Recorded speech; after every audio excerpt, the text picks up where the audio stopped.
एक समय की बात है, उज्जैन नगरी में माधव नाम का एक युवक रहता था। लोग उसे भाग्यहीन मानते थे, क्योंकि वह जितनी मेहनत करता उतनी ही असफलता उसके हिस्से आती। सुबह देर से उठना उसकी सबसे बड़ी आदत थी। जब सूरज सिर पर आ जाता, तब वह आंखें मलता हुआ उठता। घर में माता पिता अक्सर समझाते, लेकिन वह हर बात का जवाब किस्मत को दोष देकर देता। धीरे धीरे उसके मन में चिड़चिड़ापन, ईर्ष्या और निराशा भर गई। एक रात वो मंदिर के बाहर बैठा रो रहा था। तभी वहां एक वृद्ध साधु आए। उन्होंने केवल इतना पूछा, बेटा, तुम रोज किस समय उठते हो? माधव ने झुंझलाकर कहा, जब किस्मत चाहे। साधु मुस्कराए और बोले, कल अगर जीवन बदलना है, तो ब्रह्म मुहूर्त में उठकर मंदिर आना। कहकर वे चले गए। माधव को यकीन नहीं था, पर भीतर कहीं एक उम्मीद जाग गई। उस रात उसने बहुत कोशिश की, लेकिन नींद ने बार बार उसे घेर लिया। फिर भी किसी तरह भोर के समय उसकी आंख खुली। बाहर सन्नाटा था, हवा में अजीब सी शांति थी। पहली बार उसने सूर्योदय से पहले की दुनिया देखी। मंदिर पहुंचा तो वही साधु ध्यान में बैठे थे।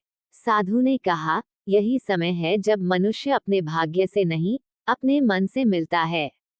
अगले 40 दिनों तक माधव ने ब्रह्म मुहूर्त में उठकर स्नान, ध्यान और सेवा का नियम अपनाया। शुरुआत कठिन थी, शरीर दुखता था, मन भटकता था, लेकिन वह डटा रहा। कुछ ही दिनों में उसका मन शांत होने लगा, क्रोध कम हुआ, सोच स्पष्ट हुई। उसे अपने जीवन की गलतियां दिखने लगीं। समय के साथ उसके काम में सुधार आने लगा। जहां पहले लोग उसे नजरअंदाज करते थे, अब उसकी बात सुनने लगे। आत्मविश्वास लौटा, निर्णय सही होने लगे। 40वें दिन साधु ने कहा, अब तुम्हें किसी मंत्र की जरूरत नहीं, क्योंकि तुम स्वयं मंत्र बन चुके हो। माधव समझ गया कि ब्रह्म मुहूर्त में उठना कोई चमत्कार नहीं, बल्कि मन और समय पर नियंत्रण का अभ्यास है।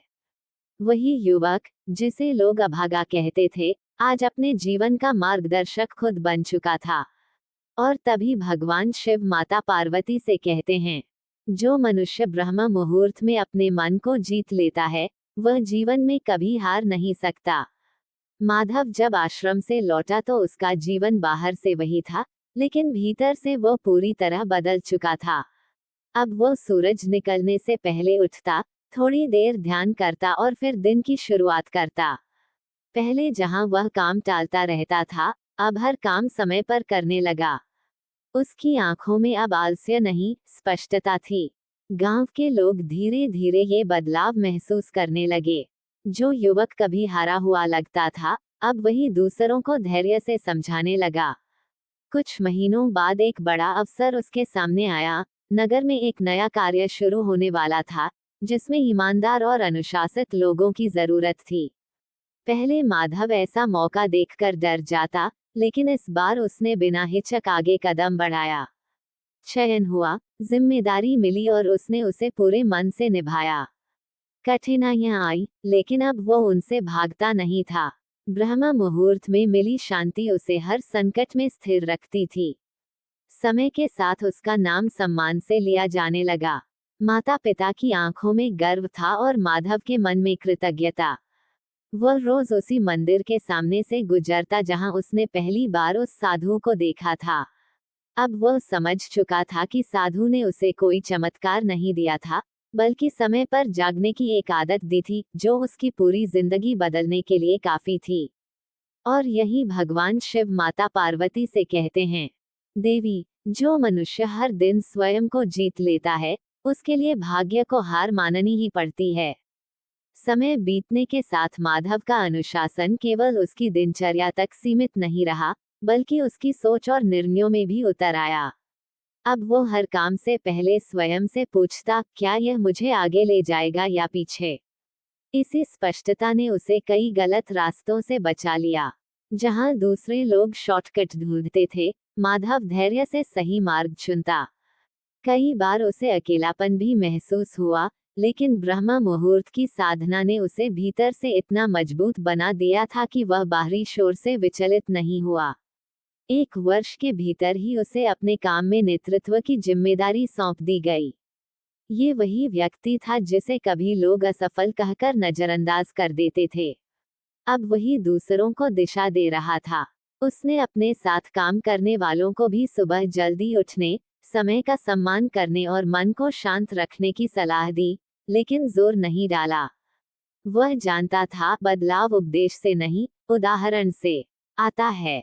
एक दिन गांव में संकट आया, सूखा पड़ गया, काम रुकने लगा और लोग घबरा गए। माधव ने उसी शांति के साथ हालात का सामना किया, योजना बनाई और सबको जोड़े रखा। उसकी स्थिरता ने कई परिवारों को टूटने से बचा लिया। तब लोगों ने पहली बार महसूस किया कि असली ताकत धन या पद में नहीं, बल्कि उस मन में होती है जो सुबह की पहली रोशनी के साथ जाग चुका होता है। कथा के अंत में भगवान शिव कहते हैं, जो व्यक्ति ब्रह्म मुहूर्त में स्वयं को साध लेता है, वह जीवन के हर अंधकार में भी प्रकाश ढूंढ लेता है। कथा अपने अंतिम और सबसे गहरे मोड़ पर पहुंचती है। कुछ सालों बाद माधव केवल अपने गांव या काम तक सीमित नहीं रहा। उसकी सादगी, अनुशासन और स्पष्ट सोच दूर दूर तक चर्चा का विषय बनने लगी। लोग उससे मिलने आते, पूछते कि उसने जीवन में ऐसा क्या बदल दिया जिससे सब कुछ बदल गया। माधव मुस्कुराकर बस इतना कहता, मैंने अपने दिन की शुरुआत बदल दी। वो किसी को चमत्कार का लालच नहीं देता, बस इतना बताता कि जब इंसान सुबह ब्रह्म मुहूर्त में उठकर अपने मन को जीत लेता है, तो दिन भर परिस्थितियां अपने आप झुकने लगती हैं। एक दिन वही सन्यासी, जिनसे उसका जीवन बदला था, अचानक उसके नगर में आए। माधव उन्हें देखते ही उनके चरणों में बैठ गया। सन्यासी ने उसे उठाया और कहा, अब तुम मेरे शिष्य नहीं, मेरे कार्य का प्रमाण हो। ये सुनकर माधव की आंखें नम हो गईं। सन्यासी ने आगे कहा कि सच्चा ज्ञान वही है जो दूसरों के जीवन में शांति और दिशा लाए। उसी दिन माधव ने निश्चय किया कि वह जहां भी जाएगा, लोगों को ब्रह्म मुहूर्त का महत्व अपने आचरण से समझाएगा, शब्दों से नहीं। कथा के अंत में भगवान शिव माता पार्वती से कहते हैं, देवी, ब्रह्म मुहूर्त कोई समय नहीं, एक द्वार है। जो इसे प्रतिदिन खोल लेता है, उसके जीवन में आलस्य, भय और असफलता टिक नहीं पाती। माता पार्वती यह सुनकर समझ जाती हैं कि सुखी जीवन का रहस्य बाहर नहीं, बल्कि उस शांत सुबह में छिपा है, जहां इंसान स्वयं से पहली बार सच्चाई से मिलता है। माधव अब जहां भी जाता, लोग उसके शब्दों से नहीं बल्कि उसके व्यवहार से सीखते। उसके चेहरे पर स्थायी शांति थी, आंखों में धैर्य और बातों में सादगी।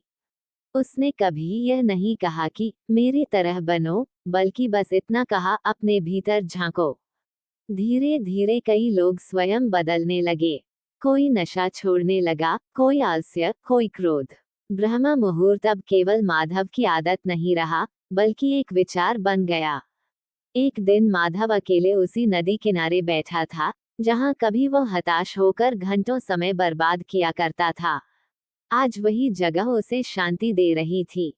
उसे समझ आ गया था कि जीवन में बड़ा बदलाव किसी एक दिन नहीं होता, बल्कि रोज की छोटी जीतों से बनता है। उसने आसमान की ओर देखा और मन ही मन उस क्षण को धन्यवाद दिया, जब उसने पहली बार खुद से हार मानने के बजाय खुद को बदलने का फैसला किया था। यही भगवान शिव कहते हैं, जो मनुष्य स्वयं पर विजय पा लेता है, उसे संसार से लड़ने की आवश्यकता नहीं पड़ती। संसार स्वयं उसके साथ चलने लगता है। और इस तरह कहानी समाप्त नहीं होती, बल्कि हर उस व्यक्ति के जीवन में शुरू होती है, जो कल नहीं, आज बदलने का साहस करता है।